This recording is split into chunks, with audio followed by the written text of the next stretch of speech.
Good afternoon. और जी सभी भाई बहनों को मेरा राम राम जी, यानी कि रेणुका। तो जी कैसे हो आप सब? उम्मीद करते हैं आप सब भी अच्छे होंगे, स्वस्थ होंगे, मज़े में होंगे जी।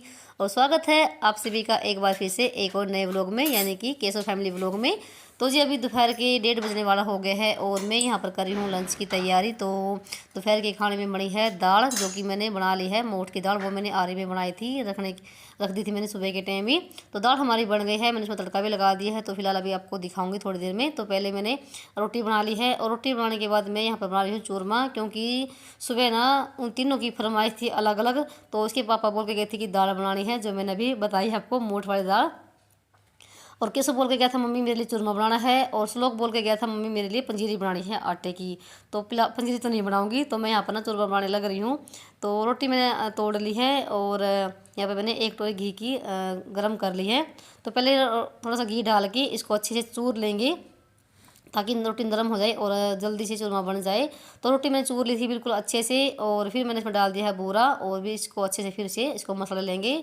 तो भाई चूरमा किसको से पसंद है भी बताना कमेंट करके। चूरमा भी हमें तो पसंद है, फिर मैं मीठा थोड़ा सा कम ही खाती हूँ, किसको ज़्यादा मीठा चूरमा पसंद है। तो भाई चूरमा बनाने के भी सबके अलग अलग तरीके होते होंगे, तो मुझे तो ऐसे ही आता है चूरमा बनाना। तो बस मैंने इसमें पूरा डाल के फिर इसको अच्छे से मसाला लिया था, और जो घी था कटोरी में सारा मैंने इसमें डाल दिया है। और जितना चूरमे में घी डालोगे उतना ही चूरमा बहुत ही बढ़िया वाला बनता है अच्छे से। तो फिर से मैंने इसको अच्छे से मसाला लिया है, और अभी इसके बना देंगे लड्डू से। और चूरमा ना ऐसे बनता है। तो ये है बिल्कुल शुद्ध देसी खाना, तो ये हरियाणा का फेमस खाना है। तो चलिए यहाँ पर मैंने अच्छे से चूरमा बना दिया है, और उसके अभी ना मैं लड्डू बना रही हूँ। तो तीनों के मैंने बना दिए हैं, और अभी ना 2 बजने वाले हो गए हैं, तो बच्चे भी आने वाले हो गए हैं और ये भी आने वाले हो गए हैं। तो तीनों के लड्डू मैंने बना दिए हैं, और मैंने अपने लिए बिल्कुल छोटा सा बनाया है। तो चलिए यहाँ पर ये भी काम हो गया है। और भाई आ जाइए, जिसको भी चूरमा खाना हो तो इसको रख देंगे एक अलग से कटोरी में डाल के। और ये परात है, इसको रख दूँगी पानी डाल के, तो ये इसको धो लूँगी।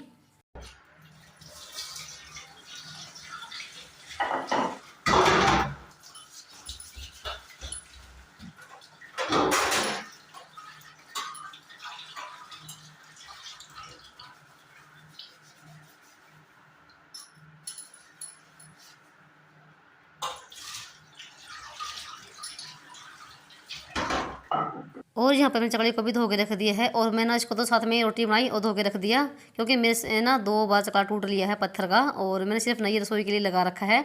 और इसको मैं ना कभी लेके जाती छत के ऊपर, जब रोटी बनाती हूँ चूल्हे पे, उसके लिए मैंने अलग से लगा रखा है लकड़ी का, क्योंकि मेरे से 2 बार चकले टूट लिए हैं पत्थर की। तो ये सिर्फ रसोई के लिए है। तो जी यहाँ पर हाथ धो लिए है मैंने। और ये है दाल मोठ वाली, और ना इस दाल का ना टेस्ट ही बहुत ही अलग होता है, और इसको ना सरदार लोग बहुत ज़्यादा खाते हैं। जैसे मूंगी मसरी की होगी ना, उड़द की होगी, उससे तो ये अलग ही बनती है, इसका टेस्ट और बहुत ज़्यादा अलग है इसका।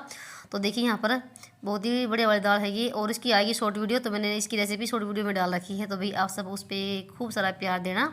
तो जी यहाँ पर हमारा खाना कंप्लीट हो गया है, बना दिया है मैंने अच्छे से, और अपने रसोई को भी एक बार फिर से साफ सुथरा कर दिया है। और उसके बाद मुझे करेले कट करने हैं, और साथ में मटर भी छीलने हैं। तो ये मटर निकाल लूँगी पन्नी में से, और यहाँ पर है करेले। भाई जी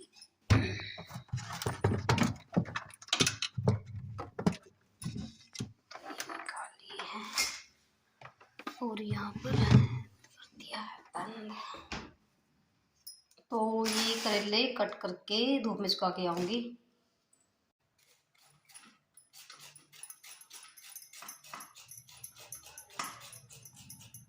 और ये करेले ना मैंने पहले धो के रखे होते फ्रीज में, और जो उसका छिलक है ना मैं इसको भी डालती हूँ करेले के साथ में। तो मैं इसको कभी फेंकती नहीं हूँ, और ना ही कभी फेंकना चाहिए, क्योंकि ये भी करेले का ही होता है। इसमें कोई देखो कुछ वो तो होती नहीं, प्रॉब्लम तो होती है नहीं।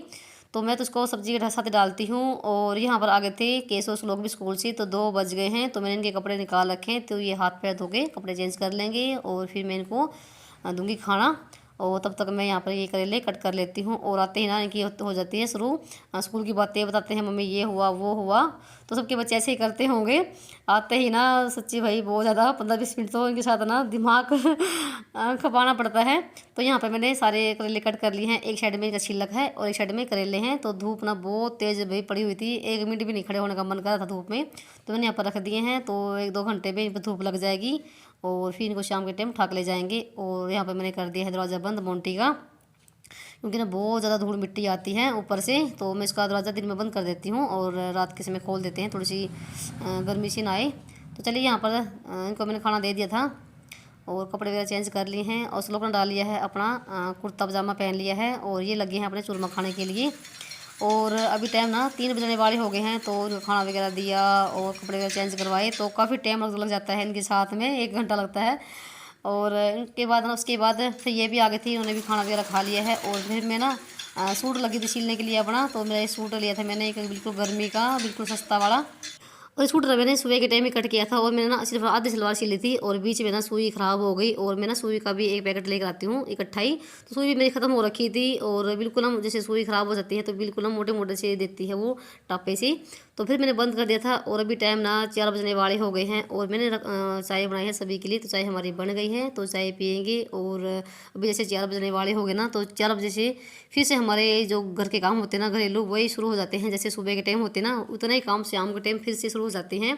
तो भाई सांस लेने की भी फुर्सत नहीं होती है, इतने काम होते हैं घर में, छोटे बड़े लगा लो, बहुत ज़्यादा। तो पहले तो बैठ के पियेंगे आराम से चाय और फिर लगते हैं अपने जो भी घर के काम है वो करेंगे। तो चलिए आ जाइए आप सब भी चाय पी लीजिए। तो यहाँ पर हम बैठ गए हैं और ये यहाँ पर ना पंखा है ना जो हॉल में, तो ये ना 24 घंटे पंखा चलता है जब भी मैं यहाँ पर काम करती हूँ रसोई में या यहाँ पर हॉल में। तो चाय मैंने आज इनके लिए भी बना दी है, केसर लोग के लिए भी थोड़ी थोड़ी सी। और क्योंकि चाय तो ऐसे कम ही पीते हैं, तो कभी कभी ले लेते हैं, इनका भी मन करता है तो बस जी चाय भी लेते हैं और फिर लगते हैं अपने काम पे। और यहाँ पर ना सब लोगों ने बाहर साइकिल निकाल रखा है, तो मतलब कि बच्चे मानते नहीं हैं। बज गए 4:30, तो चाय वगैरह हमने पी ली है और मेरे काम हो गए हैं स्टार्ट। तो पहले तो करूँगी रसोई को साफ, बर्तन हो गए हैं बहुत सारे, चाय के भी हैं और कुछ दोपहर के भी हैं।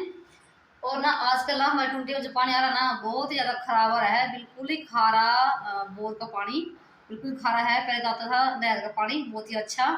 एक कम से कम ना 15 दिन हो गए हैं, पानी बहुत ज़्यादा खराब हो रहा है बिल्कुल। जैसे बर्तन साफ करें ना, बिल्कुल छींटे से लग जाते हैं। और जैसे ना बर्तन साफ करते हैं ना, 3 टाइम या कितनी बार बर्तन साफ करते हैं, यहाँ पर जैसे ये छींटे लग जाते हैं ना, ऐसे छींटे लग जाते हैं इस पानी में, बहुत ज़्यादा ख़राब पानी आ रहा है। साबुन भी लगती है, साबुन भी जैसे लगाई और बिल्कुल फट जाती है, तो बहुत ज़्यादा बुरा हाल है। और कपड़े भी बस ना जैसे तैसे करके धो लेते हैं, कपड़े भी इतने अच्छे धुलते नहीं हैं। और देखिए यहाँ पर सारा घर बिल्कुल फैला पड़ा है। तो यहाँ पर कर थे दोनों बैठ के पढ़ाई, तो यहाँ पर सब कुछ छोड़ छाड़ के भाग गए हैं बाहर खेलने के लिए। तो ये भी मुझे समेटना है, ये नहीं कि सारा अपना काम हो गया तो उसको समेट के रख दें।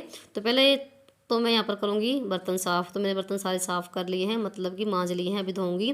तो पहले यहाँ पर जो साइड में है ना ये टाइल, इनको धो लेती हूँ अच्छे से। तो जितनी बार भी बर्तन साफ़ करने पड़ते हैं उतनी बार ही सींक और ये जो दीवार है इनको भी साफ़ करके तभी बर्तन धोने पड़ते हैं। क्योंकि जैसे कि मैंने बताया ना, बहुत ज़्यादा पानी ख़राब आ रहा है आजकल। और जैसे कि हमारे गांव में जैसे काम चला हुआ ना, टूटी के पाइप दब रहे हैं, इसी वजह से ही पानी नहीं आ रहा है अच्छा।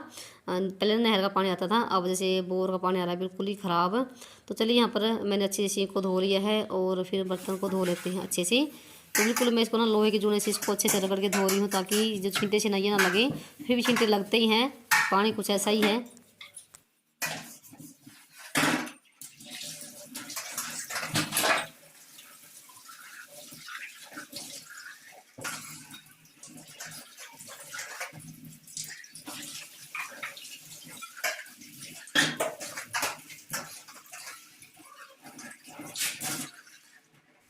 और यहाँ पर मैंने बर्तन भी मांज दिए हैं और बर्तन हो गए हैं बिल्कुल साफ़ सुथरे। तो इनको भी बिल्कुल अच्छे से रगड़ के धोया है। और जब बर्तन सूख जाएंगे तभी लगाऊंगी टोकरे में, क्योंकि गिले बर्तन लगाने से फिर वही टोकरे का भी बुरा हाल हो जाता है, वही छींटे लग जाते हैं टोकरे में भी। तो बर्तन में सूखने के बाद ही लगाती हूँ। तो चलिए यहाँ पर अभी आगे इस कमरे में, और रसोई को मैंने बिल्कुल अच्छे से साफ़ कर दिया है और अभी करूँगी इस कमरे को सेट। और ये तीनों जा रहे हैं बुक लेने के लिए। तो ना केसों की अभी बुक नहीं मिल रही है, 8वीं की आधी बुक मिल गई है और आधी नहीं मिल रही है। और अभी मैं इनको बोल रही थी कि मेरी ना मशीन की सुई भी लेकर आना एक पैकेट। और देखते हैं अगर इनको याद रह गया तो आएगी, नहीं तो क्या पता ना भी लेकर आए।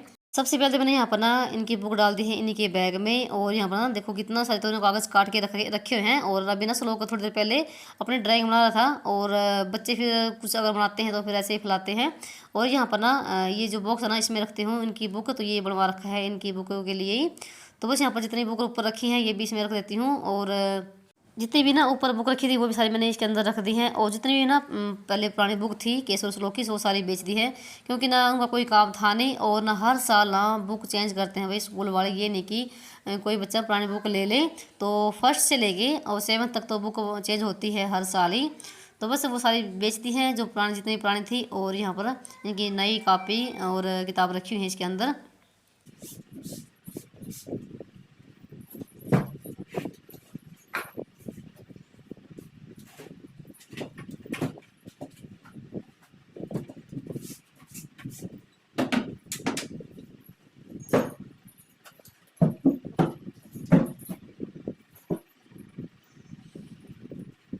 और उस मेज़ को तो अच्छे से सेट कर दिया है, उनके बुक लगा दी है, उनके बैग रख दिए हैं। और जो मेज़ पे कवर है ना, वो मैं जैसे मैंने फ्रिज का कवर बनाया था ना, उसके साथ में लेकर आई थी मैं, ये 1.5 मीटर। तो मैंने इस मेज़ पे भी बिछा रखा है, तो काफ़ी अच्छा लगता है इस तरह से अगर मेज़ पे हम कवर बिछाते हैं तो। चलिए यहाँ पर मैंने बेड को भी अच्छे से सेट कर दिया है। तो इधर ये हमारा काम हो गया है। और यहाँ पर मेरी जो सलवार सिल रही थी वो भी ऐसे ही पड़ी हुई थी, इसको भी अच्छे से लगा देती हूँ मशीन के अंदर। तो जब सुई आएगी तब सिल लूँगी मैं। और चलिए यहाँ पर ये भी काम हो गया है। अभी मुझे लगानी है शाम की झाड़ू। जो जो सामान जहाँ पर फैला पड़ा है उसको पहले मैं समेट रही हूँ। और अभी आ गई थी मैं इस कमरे में, और इस कमरे का भी कुछ ऐसा ही हाल है। तो दोपहर के टाइम बच्चे टीवी देख रहे थे और ये भी लेटे हुए थे। तो भाई शाम के टाइम भी ना सेम बिल्कुल सुबह जैसे ही काम होते हैं बिल्कुल साफ़ सफाई के, और घर ना बिल्कुल अस्त व्यस्त पड़ा होना तो बिल्कुल भी अच्छा लगता है। और जिस दिन घर ना अस्त व्यस्त पड़ा होगा ना, तो उस दिन देख लीजिए आपके घर में कोई ना कोई आ जाता है। कभी कभी मेरे साथ तो ऐसा ही होता है भाई, अगर घर में साफ़ सफाई ना कर रखी ना तो कोई ना कोई जरूर आता है। अगर ना बेड की चादर पर ना अगर सुलबेटे पड़ जाती है ना तो बिल्कुल भी अच्छा लगता नहीं वो देखने में। तो यहाँ पर मैंने चादर को भी ठीक कर दिया है और अभी इसको कपड़े से झाड़ दूंगी एक बार। और अभी मैं लगाऊंगी शाम की झाड़ू। तो 5 बजने वाले हो गए हैं, तो कमरा हो गया हमारा ये भी बिल्कुल सेट। तो चलिए अभी कर लेते हैं अपना दूसरा काम। झाड़ू लगाऊंगी पहले तो। और पूरे घर में झाड़ू लगाने के बाद ना यहाँ पर जो गेट के सामने जो कच्चा है ना, और जो गली का बुरा हाल हो रखा है, तो यहाँ पर मैं छिड़क रही हूँ पानी। तो ये भी 3-4 टाइम करना पड़ता है ये काम भी मुझे, क्योंकि यहीं से धूल मिट्टी बहुत ज़्यादा आती है। और कुछ गर्मी जैसे शुरू हो गई ना, धूप बहुत तेज पड़ती है तो साथ में सूख जाता है। तो 3-4 टाइम पानी छिड़कना पड़ता है, सुबह शाम दोपहर को। तो बस यहाँ पर मैं पानी छिड़क रही हूँ, थोड़ा सा कम हो जाएगी मिट्टी आना।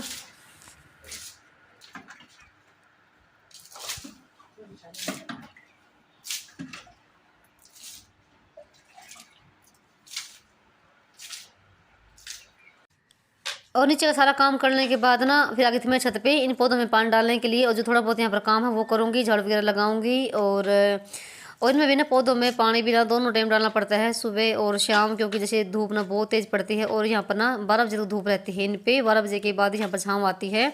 और अब फिर से मेरे पौधे ना बिल्कुल हरे भरे से होने लग गए हैं, नहीं तो सर्दियों में बिल्कुल सूख गए थे सिर्फ। और देखिए यहाँ पर धूप ना अभी बहुत तेज़ है और अभी 6 बजने वाले हो गए हैं। और यहाँ पर देखिए इस लोगों ने फिर से निकाल लिया साइकिल। तो इसका ये हाल रहता है, थोड़ी देर पड़ेगा और फिर से साइकिल निकाल लेगा बाहर। अब ये घूम फिर के आएगा साइकिल पे। और ये भी तीनों ना आ गए थे, तो कैसों की बुक नहीं मिली नहीं है अभी, दो तीन बुक मिली हैं और बाकी रह गई हैं। और ये भी थोड़ी देर के बाद आएगा, बोला मम्मी मैं थोड़ी देर के बाद आऊँगा, घूम फिर के आ रहा हूँ। तो ये है कुछ भाई हमारे गाँव का व्यू। तो बहुत ही अच्छा मौसम होता है शाम का गाँव में। तो चलिए चलते हैं नीचे। और अभी धूप ना काफ़ी तेज़ है, मतलब छत पे तो छाँव आ गई है, तो फिर भी अभी धूप ही है। और हमारे जो करेले थे वो सूख गए हैं, जो मैंने दोपहर के इसमें सुखाए थे। और मैं करेले ना ऐसे ही धूप में सुखा के तभी बनाती हूँ, और बिल्कुल भी इनका कड़वापन रहता नहीं है अगर इस तरीके से बनाओगे तो। और करेले की सब्जी बनाने का तरीका भी ना सबका अलग अलग ही होता है, और मेरा तरीका कुछ ऐसा ही है। तो मैं तो हर बार ना ऐसे धूप लगा के तभी इनको बनाती हूँ, और बिल्कुल भी इनका इनमें ना कड़वापन रहता नहीं है। तो चलिए हमारा ये भी इधर काम हो गया है करेले का भी। तो मैंने इनको डाल दिया है एक डोंगे में, और ये मुझे बनाने हैं सुबह के टाइम 9-10 बजे के आसपास में, क्योंकि फिर सुबह के टाइम धूप निकलती तो है नहीं इतनी जल्दी। और अभी हो गया है शाम का टाइम, तो 7 बजने वाले हो गए हैं। और मैंने यहाँ पर ना दाल भी गर्म कर ली है जो दोपहर को बनाई थी, और दूध रख दिया है गर्म होने के लिए, और आटा भी लगा लिया है। और आज रोटी भी ना मैं गैस पे बनाऊंगी, क्योंकि मुझे ना सिर्फ इन तीनों के लिए बनानी है और मुझे भूख नहीं है। और मैं ना अब कभी कभी ना शाम का खाना स्किप कर देती हूँ, क्योंकि भूख सी होती है नहीं। और चलिए देखते हैं, यहाँ पर देखो अंधेरा हो गया है बिल्कुल, शाम का टाइम, संध्या हो गई है और घरों के बल्ब जग गए हैं। तो अभी अभी दियाबत्ती करेंगे। और अभी आप सबको आज का वीडियो कैसा लगा? अगर ज़रा सा भी अच्छा लगा हो तो प्लीज़ वीडियो को लाइक शेयर सब्सक्राइब करना मत भूलिए। और यहाँ पर मंदिर में दिया लग गया है, और एक प्यारा सा कमेंट भी कर दिया करो। चलिए वीडियो यहीं पर करेंगे एंड, और मिलेंगे आप सबको एक और नए ब्लॉग में। तब तक के लिए बाय बाय, राम राम जी।